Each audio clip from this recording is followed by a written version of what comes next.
నమస్తే SR7 TV news కి స్వాగతం. వర్షానికి తడిసి మొలకెత్తిన ధాన్యం ఐకేపీ సెంటర్ వద్ద రైతుల నిరసన. పానగల్ మండలం తెల్లరాళ్లపల్లి ఐకేపీ సెంటర్ వద్ద 50 రోజులుగా 5000 బస్తాల ధాన్యం పెండింగ్. కురుస్తున్న వర్షానికి 100 బస్తాల ధాన్యం తడిసి మొలకెత్తింది. మే 30 లోపు కొంటామని మంత్రి జూపల్లి కృష్ణారావు హామీ ఇచ్చి 12 రోజులు దాటినా కొనుగోలు మొదలవలేదు. పానగల్ మండల వ్యాప్తంగా 25 సెంటర్ల వద్ద 50,000 బస్తాలు నిలిచిపోయాయి. తడిసిన ధాన్యంతో రైతులు ఆందోళన వ్యక్తం చేశారు. వెంటనే కొనుగోలు చేయకపోతే ఉద్యమిస్తామని సిపిఎం పానగల్ మండల కార్యదర్శి ఎం బాల్య నాయక్ హెచ్చరించారు. SR7 TV news reporter Wanaparthy జిల్లా ఇన్ఛార్జ్ కేపీ రెడ్డి. ఈడియో ఇప్పుడు ఇక్కడ మీరు ధాన్యాలు ఎన్ని రోజుల నుంచి ఇక్కడ పెట్టిండ్రు?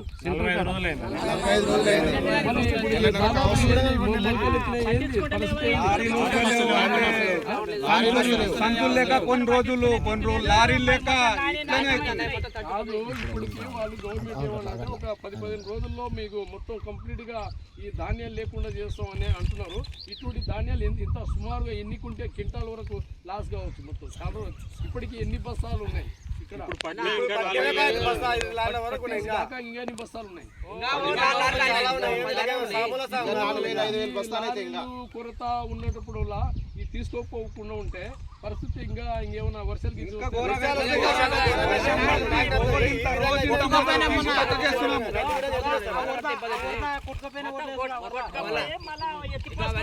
ఒకటి మనం రైతాంగం కూడా ఒకటి మనం ఆలోచన చేయాల్సింది. ఈ రాష్ట్ర ప్రభుత్వము రైతులకు నేరుగా మరి ముఖ్యమంత్రి గారు అయిన మన మంత్రి జూపల్లి కృష్ణారావు గారు గత నెల రోజుల కిందట ఈ గ్రామాన్ని మండలంతో పాటు వివిధ గ్రామాల్లో సందర్శించారు.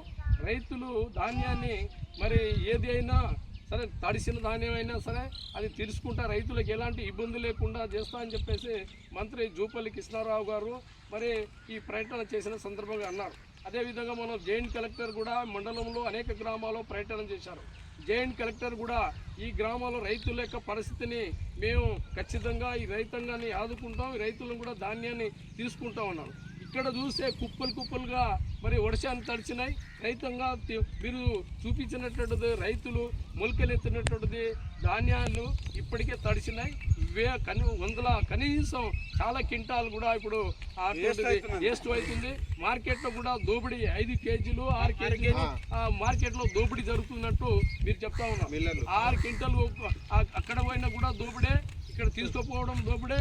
ఎవరు కూడా దీన్ని ఏ అధికారులు కూడా 10 సార్లు కానీ కలెక్టర్ గారు చేసినా ఇంకెవరు చేసినా కూడా రెస్పాన్స్ అయ్యే పరిస్థితులు కనిపిస్తలేవు.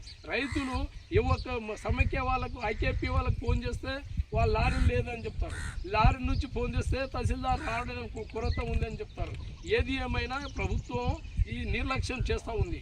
మేము కోరుతున్నది ఏంటంటే ప్రభుత్వానికి ఇప్పటికే రైతులు అన్నదాతాలని చెప్పుకుంటున్నారు. మీరు ఇక్కడ తక్షణమే ఈ రైతాంగ మండలంలో కాకుండా మండలంలోని అనేక గ్రామాల్లో కూడా ఇప్పటికీ ఒక 40% 40% మంది ఈరోజు రైతాంగం ఈ తడిసిన ధాన్యాలు తీవ్ర ఇబ్బందులుగా ఎదుర్కొంటున్నారు.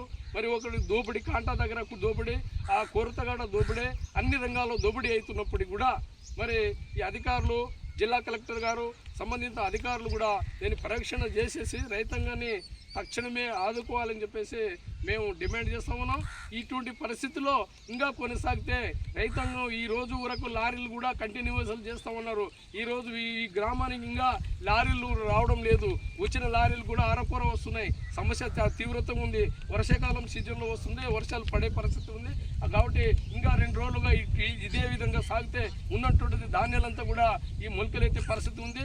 జిల్లా కలెక్టర్ కానీ తన సంబంధిత అధికారులు కూడా ఇక్కడనే తక్షణమే ఈ సమస్యను పరిష్కరించాలని చెప్పేసి మేము రైతుల తరపున జిల్లా కలెక్టర్ గారిని మేము కోరుతా ఉన్నాం.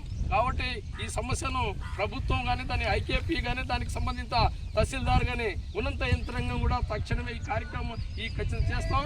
ఈ రోజు ఈ గ్రామాల్లో ఇటువంటి పరిస్థితిగా ఉంటే, ఈ లారీల కొరత ఇంకా కొన్ని ఉంటే రేపటి నుంచి రైతాంగంతా కూడా రోడ్ల మీద ఎక్కాల్సిన పరిస్థితి ఉంది. ఇప్పటికే హెచ్చరిస్తున్నాం.